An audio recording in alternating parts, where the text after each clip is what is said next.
बिस्मिल्लाहिर्रहमानिर्रहीम। अस्सलाम वालेकुम। हकीकत टीवी साइंस एंड हेल्थ में खुश आमदीद। पाकिस्तान की तारीख का सबसे बड़ा स्कैंडल आया है, और ये इतना बड़ा स्कैंडल है, लेकिन पाकिस्तान के अंदर किसी मीडिया चैनल को तौफीक नहीं हो रही कि वो किसी तरह भी इस पर गुफ्तगू करे, क्योंकि इस दफ़ा जो स्कैंडल है उसका ताल्लुक है तकरीबन 230 अरब रुपया। यानी आप समझ लें कि पाकिस्तान की तारीख का ये इतना बड़ा स्कैंडल है।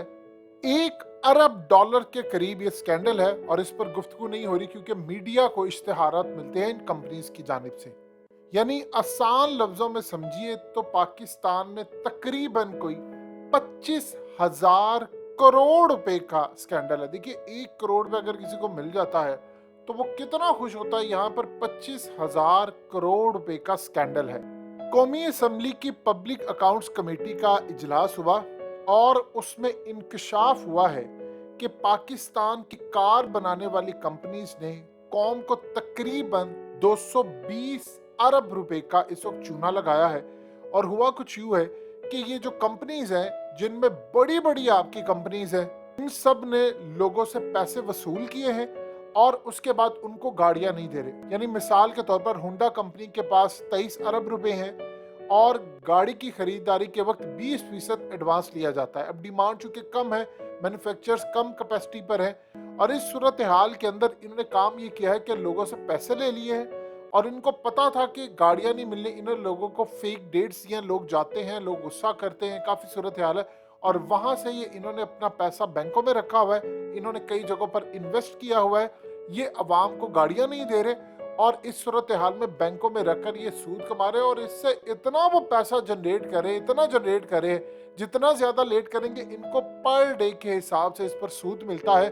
और जिसके पीछे बैठी हुई बड़े लोग हैं जो पैसा कमा रहे हैं, क्योंकि इनके खिलाफ कोई कार्रवाई नहीं कर रहा। लिहाजा हुआ क्या है कि मिसाल के तौर पर टोयोटा, अब पाकिस्तान में आप जानते हैं दुनिया भर में इनका कितना नाम है, इन्होंने 111 अरब रुपए गाड़ियों के एडवांस की मद में रखे हुए हैं। और इस सूरत हाल में बहुत सारी कंपनीज की तो मालूमात शेयर नहीं की, और बहुत सारे मामलात में ये चीज आ रही है कि लोगों को जब लोकल सतह पर गाड़ियां नहीं मिल रही, तो माफिया ने काम ये किया है कि हुकूमत को कहा है कि जो बाहर से गाड़ियां आती है उस पर 500% टैक्स आयद कर दिया है, कि लोग जितनी भी गाड़ियां ले वो हमारी ही गाड़ियां ले, लेकिन बाहर से आने वाली गाड़ियां ना ले। आपको जरा समझ आ रही है कि ये सूरत हाल क्या है? यानी लोग हमारी गाड़ियां लें, बाहर से आने वाली गाड़ियां ना लें, और लोकल गाड़ियों के लिए आपने जाकर बुकिंग कराई और लोगों को ये गाड़ियां दे नहीं रहे। और इस सूरत हाल में जी कैपेसिटी का मसला है, वो जी हम अभी खरीदेंगे तो बाद में जाकर डॉलर का रेट बढ़ जाएगा। तो ये असल में डॉलर का रेट बढ़ेगा, चीजें महंगी होगी, ससी इस चक्कर के अंदर ये रख रहे हैं और इसे सूद खा रहे हैं। कई तो ऐसे लोग हैं जिनको साल 1.5 साल हो गया है, किसी को 13 माह, किसी को 15 माह, और इस सूरत हाल के अंदर उन्होंने अवाम को गाड़ियां नहीं दी। यानी बहुत सारे लोगों ने बुकिंग करवाई है और वो जाते हैं और जाकर गाड़ियां खरीदना चाह रहे हैं, और जब उनको किसी को गाड़ी की डिलीवरी होती है तो उनको ये भी कहा जा रहा है जी उस वक्त डॉलर का रेट कुछ और था, अब और है, तो आप लिहाजा इस सूरत हाल में हमें बताएं कि क्या हो सकता है। आपको पैसे ज्यादा पे करने पड़ेंगे, और जिनकी गाड़ियां लेट हो रही है उन बेचारों को कोई रिलीफ नहीं दिया जा रहा। कोई इनसे पूछे किस कानून के तहत आप सारिफीन से पैसे मांगते हैं। एक चीज आपका और मेरा सौदा हो जाए, और उसके बाद आपकी क्या सूरत हाल है कि आप उसकी गाड़ी को साल लेट करें, 8 महीने लेट करें, और बाद में आप उसको कहें कि नहीं तुमने पैसे अदा करने हैं। बहुत सारे ऐसे मैन्युफैक्चरर्स हैं जो पूरी पूरी रकम वसूल इनसे कर रहे हैं, और उसके बाद जब गाड़ी देने की बारी आती है तो गाड़ी किसी सूरत नहीं देते। और यहाँ पर यह मामला सामने आया है कि इन्होंने रिकमेंड किया है कि भाई गाड़ी इंपोर्ट करने दी जाए। यही माफिया कह रहा है कि नहीं गाड़ी इंपोर्ट नहीं करने देनी। लोग जलीलो ख्वार हो रहे हैं, कोई इनसे पूछने वाला नहीं है कि आपने कैसे पैसे लिए। असल में इसमें बैठकर हिस्सा सबको वसूल हो रहा है, और सारे बैठकर पाकिस्तान की इकोनॉमी की धज्जियां उड़ा रहे हैं।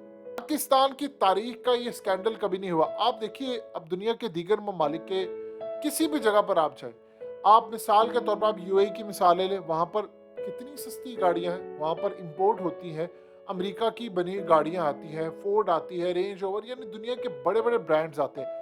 आप इसी तरह थाईलैंड की मिसाल ले लें, वहां पर भी यही सूरत हाल है। इसी तरह आप दीगर ममालिक की मिसाल ले लें, आपको वहां पर भी ऐसी फैसिलिटी, ऐसी तमाम चीजें मिलती है कि लोग आते हैं, वो गाड़ी इंपोर्ट करते हैं।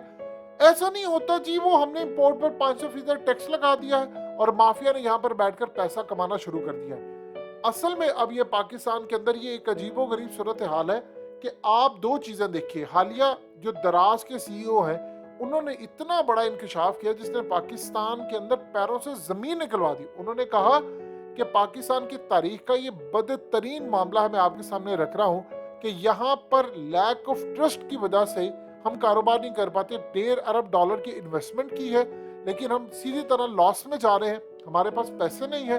हमारे लॉस में जाने की वजह यह है कि यहाँ पर जो ताजिर है पाकिस्तान का, वो झूठ बोलता है, वो झूठा है, फ्रॉडिया है। जब वो लोगों को चीज देता है, ऑनलाइन वो खरीदते हैं, मिसाल के तौर पर किसी को ब्लू शर्ट की बजाय रेड शर्ट दे दी, तो आप बताइए दोबारा वो खरीदेगा? उन्होंने कहा कि हम क्या करें, हमने तो मार्केट के अंदर चीजें लाकर रखी है, अभी तक हम लॉस में जा रहे हैं, 3-4 साल हमें लगेंगे कि हम ब्रेक इवन पर जाएंगे, फिर जाकर ये मामला कहीं हो सकता है। अब इस सूरत हाल के अंदर तो आप अच्छी तरह ये बात समझ लें कि कहीं कोई ऐसा मामला नहीं हो सकता पाकिस्तान की तारीख के अंदर कि आप लोगों को मैनेज करें। ताजिर यहाँ का झूठा, यहाँ पे आप देख ले सियासतदान वो झूठे, यहाँ पर चीनी से लेकर ये तमाम चीजें की जा रही है। अब इसका सबसे ज्यादा नुकसान ये हो रहा है कि पाकिस्तान के अंदर कोई भी बड़ी जो कंपनी है, जो बाहर की कंपनीज है, उन्होंने आकर जो प्लांट लगाने थे, जो इमरान खान के दौर में बाकायदा आगाज हुआ था, वो सारे ठप हो गए। आपको एक चीज होती है पाकिस्तान में नजर आएगी कि अचानक से पाकिस्तान को रिवर्स गियर लगा है और बड़ी प्लानिंग के साथ ये तमाम चीजें की जा रही हैं। यानी आप देखिए कि जो बाहर से गाड़ियां आती थी, होता क्या था, अब गाड़ी इंपोर्ट करते हैं तो लोकल का रेट बहुत ज्यादा कम होता है। पाकिस्तान में घटिया तरीन गाड़ियां, यानी 3 डब्बा गाड़ियां आप जाकर देखिए 40 लाख 50 लाख, जो आपको अगर भारत में जाकर देखे तो आपको 8 लाख रुपए की मिल जाएगी। आप दुनिया के दीगर ममालिक में जाकर देखें तो आपको इतने की मिल जाती है गाड़ी, इंतहाई सस्ती। आप मलेशिया में देख लें, आप इवन के इंडोनेशिया में जाकर देख लें, आप मिडिल ईस्ट में देख लें, दुनिया में कहीं देख लें, आपको गाड़ियां सस्ती मिलेंगी। लेकिन यहाँ का मामला बड़ा डिफरेंट है। अब इस सूरत हाल में होता क्या है कि पैसा जाता है और पैसा फिर आगे बनाया जाता है और एक एक बंदे को हिस्सा मिलता है। पूरी प्लानिंग के साथ मुल्क को तबाह किया जा रहा है और इतनी प्लानिंग खतरनाक है कि पाकिस्तान की तारीख में नहीं हुआ। कि आप देखिए कि नई कंपनीज ने कह दिया हमने पाकिस्तान आना नहीं है, क्योंकि यहाँ पर तो पहली गाड़ियों का काम नहीं चल रहा और लोगों का पैसा पकड़ा। बताइए कौन कहाँ पर इन्वेस्टमेंट करेगा? और मुल्क की जिस तरह की ट्रैफिक हो चुकी है, यानी आप देखिए कि हमारी रोड्स कम है और उसके बाद हमारे पास ना कोई मार्किंग होती है। या दुनिया के अंदर आप जाकर देखें कि आपने अगर पार्किंग करनी होती है तो पैरेलल पार्किंग के लिए अलग से ट्रैक्स बने होते हैं या बॉक्सेस बने होते हैं, या गैराज पार्किंग अलग है। पाकिस्तान के अंदर ना किसी को गाड़ी चलाने ने आप बताने का कोई ट्रेनिंग का ऐसा मामला है और ना ही ऐसी सूरत हाल है। दुनिया में हमारे लाइसेंस की कोई वैल्यू नहीं है, ना दुनिया में हमें कोई पूछता है। तो ये असल में जो चीजें और मामला थे वो पूरी प्लानिंग के साथ मुल्क को तबाह किया जा रहा है। लिहाजा अगली जो कुछ अरसे की सूरत हाल है वो भयानक से भयानक होती जा रही है कि आपके मुल्क में ना कोई इन्वेस्टमेंट है, लोग फ्रस्ट्रेट होते जा रहे हैं, वो लड़ाइयाँ कर रहे हैं और वो जाकर मैनेजर को पकड़ते हैं, वो स्टाफ को पकड़ते हैं, वो कहते हैं हम क्या करें, ऊपर कंपनीज ने काम किया। यानी आप ये समझ लीजिए कि पूरी तरह तबाही आपके दरवाजे पर दस्तक दे रही है। हकीकत टीवी साइंस एंड हेल्थ की इस वीडियो के नीचे कमेंट ज़रूर कीजिए, अपनी राय का इजहार ज़रूर करें और इस वीडियो को हर जगह शेयर करते हुए चैनल को सब्सक्राइब ज़रूर करें।